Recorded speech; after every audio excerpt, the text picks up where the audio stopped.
अमर फल। एक बार राजा विक्रमादित्य शिकार खेलते खेलते एक ऊंचे पहाड़ पर आए। वहां उन्होंने एक साधु को तपस्या करते देखा। साधु की तपस्या में विघ्न न पड़े, यह सोचकर वह उन्हें श्रद्धापूर्वक प्रणाम करके लौटने लगे। जैसे ही वह वापस जाने लगे, अचानक साधु ने रोकते हुए कहा, ठहरो विक्रमादित्य, मैं तुम्हारी शिष्टता से प्रसन्न हूँ। यह कहकर साधु ने विक्रमादित्य को एक फल देते हुए कहा, जो भी इस फल को खाएगा वह तेजस्वी और गुणवान पुत्र प्राप्त करेगा। राजा विक्रमादित्य ने वह फल सहर्ष स्वीकार कर लिया और साधु से आशीर्वाद लेकर अपने महल की ओर लौट पड़े। चलते चलते मार्ग में अचानक उन्होंने देखा कि एक स्त्री घबराई हुई सी दौड़ी चली जा रही है। विक्रमादित्य भी उसके पीछे पीछे दौड़ने लगे। उन्होंने देखा कि वह औरत एक कुएं के पास जाकर रुक गई। जैसे ही उसने कुएं में छलांग लगानी चाही, विक्रमादित्य ने उसे पकड़ लिया। उन्होंने उस स्त्री से पूछा, बहन, तुम आत्महत्या क्यों करना चाहती हो? मुझे बताओ, मैं तुम्हारी मदद करूँगा। वह स्त्री रुदन स्वर में बोली, मैं बहुत दुखी हूँ। मेरा पति मुझे मारता पीटता है और कहता है कि मेरा एक भी पुत्र नहीं है, सारी लड़कियाँ हैं। उस स्त्री की दास्तान सुनकर राजा विक्रमादित्य को उस पर दया आ गई। उन्होंने वह फल उसे देते हुए कहा, बहन, तुम चिंता मत करो, इस फल को खाकर तुम्हें यशस्वी पुत्र पैदा होगा। फल पाकर वह स्त्री विक्रमादित्य का धन्यवाद कर अपने घर लौट गई। इतनी कहानी सुनाने के बाद पुतली ने राजा भोज से कहा, राजा भोज, अब मैं तुम्हें एक चमत्कार की घटना सुनाती हूँ, सुनो। एक दिन राजा विक्रमादित्य के राज दरबार में एक ब्राह्मण आया। उसने द्वारपालों से कहा, मैं राजा विक्रमादित्य को एक अनमोल भेंट देना चाहता हूँ। ब्राह्मण की बात सुनकर द्वारपाल अंदर गया और राजा विक्रमादित्य से बोला, महाराज, द्वार पर कोई ब्राह्मण आया है। वह कहता है कि मैं राजा को एक अनमोल भेंट देना चाहता हूँ। यह कहकर राजा विक्रमादित्य ने कहा, ठीक है, उसे अंदर भेज दो। ब्राह्मण राज दरबार में गया और राजा विक्रमादित्य को वही फल देते हुए बोला, महाराज, इस फल को अपनी रानी को खिला देना, इससे उन्हें एक यशस्वी पुत्र पैदा होगा। यह सुनकर राजा विक्रमादित्य को बड़ा आश्चर्य हुआ।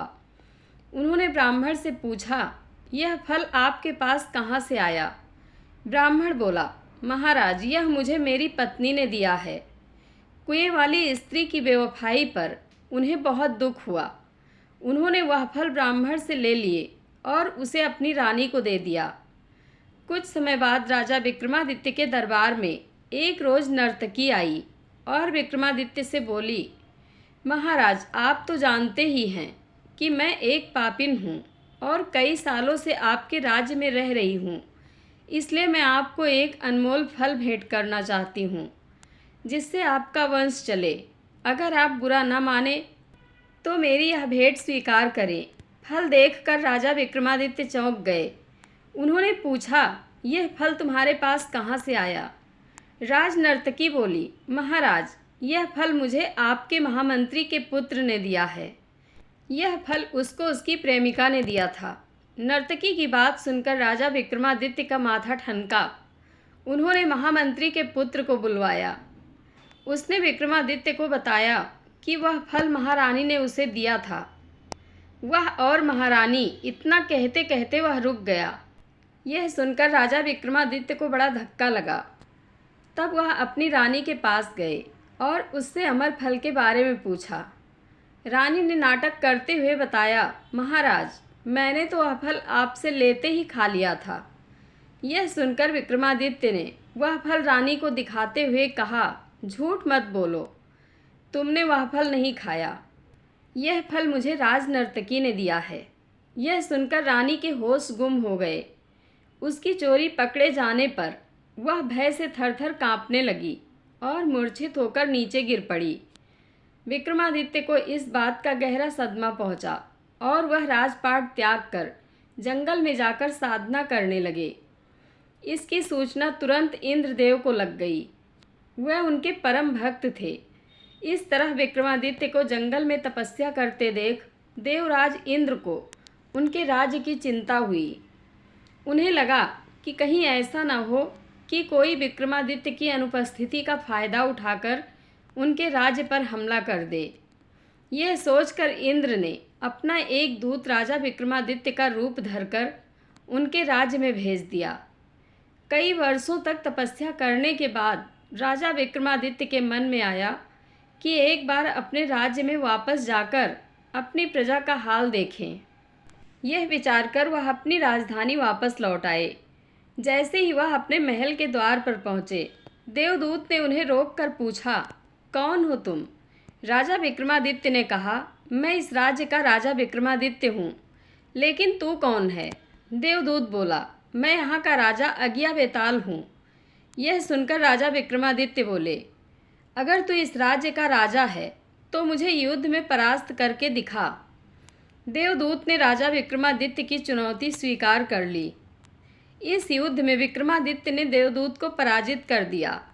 तब पराजित देवदूत ने कहा, मैं मान गया हूँ महाराज, आप ही राजा विक्रमादित्य हो, क्योंकि मुझे पराजित करना आम मनुष्यों के बस की बात नहीं है। आज से मैं आपके अधीन हूँ। जब भी आपको मेरी आवश्यकता पड़े मुझे याद कर लेना, मैं फ़ौरन आपके सामने हाजिर हो जाऊँगा। लेकिन जाने से पहले मैं आपको एक बात से सावधान करना चाहता हूँ। विक्रमादित्य ने पूछा, ऐसी कौन सी बात है बेताल? बेताल बोला, राजन, तुम्हारा एक दुश्मन तुम्हारे राज्य में आ पहुँचा है। वह आपका पिछले जन्म का शत्रु है।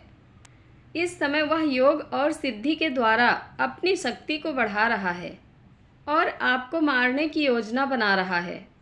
अगर उससे पहले आपने उसे मार दिया तो वर्षों तक आप पर कोई विपत्ति नहीं आएगी। यह कहकर वह देवदूत आकाश मार्ग से उड़ गया। राजा विक्रमादित्य के वापस आते ही राज्य में खुशियाँ मनाई गईं। जब विक्रमादित्य ने अपनी रानी के बारे में जानना चाहा तो उन्हें ज्ञात हुआ कि उनकी बेवफा रानी ने आत्महत्या कर ली है। पत्नी को भुलाकर विक्रमादित्य ने पुनः राजपाट संभाला और राज्य का सभी काम सुचारू रूप से चलने लगा। कुछ दिनों के बाद विक्रमादित्य के दरबार में एक योगी आया। उसने राजा को एक फल दिया। उसे हाथ में लेते ही उस फल के 2 टुकड़े हो गए। उस फल के 2 टुकड़ों के बीच से एक बेशकीमती लाल निकला। राजा विक्रमादित्य ने योगी से उस लाल का कारण पूछा तो उसने बताया, राजन, यह हमारी संस्कृति है कि राजा, वैद्य और सन्यासी के द्वार पर कभी खाली हाथ नहीं जाना चाहिए। यह सुनकर विक्रमादित्य बोले, योगी राज, मैं इस भेंट के बदले में आपको क्या दूं? योगी ने कहा, राजन, अगर आप मुझे कुछ देना चाहते हैं तो मेरे निवास पर अकेले आकर मुझसे मिलें। राजा विक्रमादित्य ने योगी को वचन दे दिया। वचन पाकर योगी राजा को अपना पता ठिकाना बताकर वहाँ से चला गया। अगले दिन अपने वायदे के अनुसार राजा विक्रमादित्य योगी के निवास स्थान पर पहुँच गए। उस समय योगी एक मंत्र को सिद्ध कर रहा था। राजा विक्रमादित्य के पूछने पर योगी बोला, राजन, मैं जो मंत्र सिद्ध कर रहा हूँ उसे सिद्ध करने में एक ऐसे शव की आवश्यकता पड़ेगी जो यहाँ से बहुत दूर एक शमशान पर एक पेड़ पर उल्टा लटका हुआ है। बेताल नामक उस मुर्दे को लाना कोई हंसी खेल नहीं है। अगर आप उस शव को यहाँ मेरे पास ले आओ तो मेरी ये सिद्धि पूर्ण हो जाएगी। विक्रमादित्य योगी को वचन देकर शव को लाने के लिए शमशान की ओर चल पड़े। शमशान में पहुंचकर विक्रमादित्य ने पेड़ पर उल्टे लटके बेताल को बड़ी मुश्किल से नीचे उतारा और कंधे पर लाद कर योगी के पास ले जाने की कोशिश की, लेकिन बार बार उनकी असावधानी का फ़ायदा उठाकर वह उड़ जाता और शमशान में उसी पेड़ पर उल्टा लटक जाता। ऐसा 24 बार हुआ। हर बार बेताल रास्ते में विक्रमादित्य को एक कहानी सुनाता। 25वें दिन बेताल ने राजा विक्रमादित्य से कहा, राजन, तू मुझे जिसके पास ले जा रहा है वह कपटी और धूर्त है। वास्तव में उसे मेरी नहीं तेरी ज़रूरत है, क्योंकि आज उसकी सिद्धि का अंतिम दिन है। तू जैसे ही मुझे उसके पास ले जाएगा तो वह देवी के चरणों में तुझे सिर झुकाने के लिए कहेगा, तभी मौका पाकर वह तेरी गर्दन काट कर देवी माँ को बलि चढ़ा देगा और तेरी मौत के बाद उसे सिद्धि मिल जाएगी। बेताल की बात को सुनकर राजा विक्रमादित्य को इंद्रदेव की चेतावनी याद आ गई। उन्होंने बेताल को धन्यवाद किया और उसे कंधे पर लाद कर योगी के पास चल पड़े। यह देखकर योगी बहुत प्रसन्न हुआ और विक्रमादित्य को देवी के चरणों में सिर झुकाने को कहा। तब विक्रमादित्य बोले, योगी राज, मैं एक राजा हूँ, मुझे सिर झुकाना नहीं आता, आप मुझे सिर झुकाने की विधि बता दो। योगी ने जैसे ही विधि बताने के लिए अपना सिर देवी के चरणों में झुकाया, विक्रमादित्य ने तलवार से उसकी गर्दन धड़ से अलग कर दी। देवी बलि पाकर बहुत प्रसन्न हुई। उन्होंने विक्रमादित्य को 2 बेताल सेवक दिए और कहा, विक्रमादित्य, जब भी तुम इन्हें याद करोगे ये तुम्हारी सेवा में उपस्थित हो जाएंगे। राजा विक्रमादित्य की तीक्ष्ण बुद्धि से प्रसन्न होकर देवताओं ने भी पुष्प वर्षा की। विक्रमादित्य देवी का आशीर्वाद पाकर अपने महल को वापस लौट आए। यह कथा सुनाकर पुतली बोली, राजा भोज, यह थी विक्रमादित्य की शौर्य गाथा। अब तुम खुद निर्णय करो। अगर तुम में राजा विक्रमादित्य जैसे गुण हैं तो तुम इस सिंहासन पर बैठने के अधिकारी हो, अन्यथा नहीं। यह कहकर दूसरी पुतली भी वहाँ से अदृश्य होकर सिंहासन पर जाकर अपने स्थान में समा गई। राजा भोज को कुछ समझ नहीं आ रहा था, इसलिए उन्होंने दूसरे दिन भी सिंहासन पर बैठने का विचार त्याग दिया और वापस अपने शयन कक्ष में लौट गए। जय श्री कृष्ण। आप लोगों को कथा कैसी लगती है कमेंट बॉक्स में अपनी राय अवश्य दें। धन्यवाद।